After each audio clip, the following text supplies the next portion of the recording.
এমন কোন আমল আছে, এমন কোন তরিয়াত আছে, এমন কোন রাস্তা আছে যে কাজটা আপনি করলে আমার পিতা মাতা আমার উপরে সন্তুষ্ট হয়ে যাবে।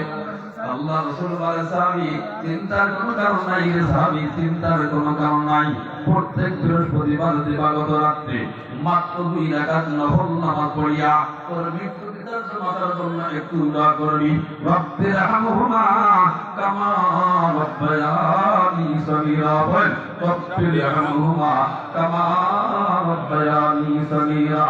রাসূল আমার বলে, সন্তানের চোখের পানি নাকের ডগায় বসতে দেরি হবে, ওই সন্তানের পিতা মাতার ঘোর আরাম মাফ করতে আল্লাহর একটা সেকেন্ড দেরি হবে না। রাসূল আমার বলেন, সাহাবী প্রত্যেক বৃহস্পতিবার দিবাগত রাত্রে যদি মাগরিবের নামাজের পরে মাত্র 2 রাকাত নফল নামাজ পড়িয়া তোমার মৃত্যু পিতা মাতার জন্য একটু দোয়া করতে পারো, মাগফিরাতের দোয়া করতে পারো।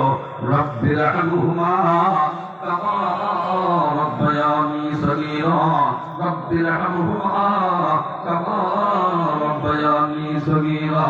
রাসূল আমার বলেন, ওরে তোর পিতা মাতার কাছে মাফ চাইতে পারো না, ওরে ক্ষমা চাইতে পারো না, রাগ হয়ে মারা গেছি, এই আমলটা করার কারণে তোর মৃত্যু পিতা মাতা তোর উপর সন্তুষ্ট হয়ে যাবি। এই জন্য প্রত্যেক বৃহস্পতিবার দিবাগত রাত্রে মাগরিবের নামাজের পরে মাত্র 2 রাকাত নফল নামাজ পড়িয়া এই পিতা মাতার জন্য একটু মাগফিরাতের দোয়া করতে 1 ঘন্টা সময় তো লাগবে, আধা ঘন্টা, 10 মিনিট না, 5 মিনিট বেশি লাগবে। এই 5টা মিনিট সময় কি পিতা মাতার দিতে পারবো? কে কে পারবো? কে কে পারবো? কে কে পারবো? হাত টানা করি। আল্লাহ হাত তুলে দিয়ে কবুল ও মঞ্জুর করুন। আমিন। আজকে থেকে প্রতিজ্ঞা করেন, পিতা মাতার জন্য আজকে আপনি 5টা মিনিট সময় যদি দিতে না পারেন, আল্লাহর কসম দিয়ে বলতে পারি, আমার আপনার ইন্তেকালের পরে আমার আপনার সন্তান আমার আপনার জন্য 1টা সেকেন্ড সময় দেবে। আজকে যদি পিতা মাতার জন্য চোখের 1 ফোঁটা পানি ঝরাইতে না পারে, আমার আপনার ইন্তেকালের পরে আমার আপনার সন্তান আমার আপনার জন্য একটু ঘামও ঝরবে না। আজকে যদি পিতা মাতার জন্য 1 টাকা দান সৎকার করতে না পারে, আমার আপনার মৃত্যুর পরে আমার আপনার সন্তান 10টা পয়সা দান করবে। পারবো ইনশাআল্লাহ, পারবো ইনশাআল্লাহ। কে কে পারবো? কে কে পারবো? হাত টানা করবেন। আল্লাহ হাত তুলে কবুল করুন। আল্লাহ ইলাহা ইল্লাল্লাহ। পানি পানি সময় সময় সময় দাও, টাকা উঠে কাগজ কলম দিবা না?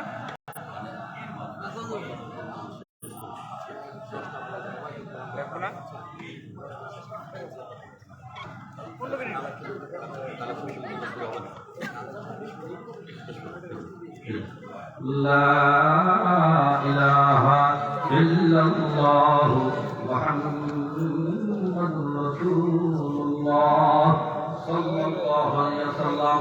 এই জন্য আল্লাহ রাব্বুল আলামিন আমাদের সকলকে পিতা মাতার খেদমত করার তৌফিক দান করুন। আমিন। আমি আয়াতে কারিমা তেলাওয়াত করেছি, এই দুনিয়াটা আমার আপনার টাকা লাগা না, একটা আয়াত ছোট্ট একটা আয়াত আমি তেলাওয়াত করেছি। আরশের মালিক আল্লাহ বলেন, ও দুনিয়ার মানুষ, আত্মা অস্বীকার করতে পারো, জমিন অস্বীকার করতে পারো, চন্দ্র অস্বীকার করতে পারো, সূর্য অস্বীকার করতে পারো, কিন্তু ছোট্ট একটা আয়াত আমি আল্লাহ অবতীর্ণ করেছি। কুল্লু নাফসিন যায়িকাতুল মাউত সুম্মা ইলাইনা তুরজাউন।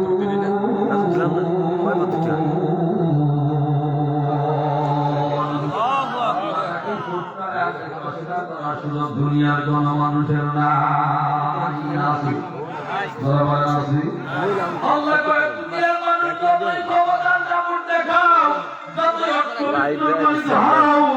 যতই ক্ষমতার নাগর দেখাও, বিল্ডিং এর মালিক হও, অট্টালিকার মালিক হও, অনলাইন যখন আসবে যত বড় নিষ্ঠা হোক বা নিষ্ঠা শুয়ে পড়বা।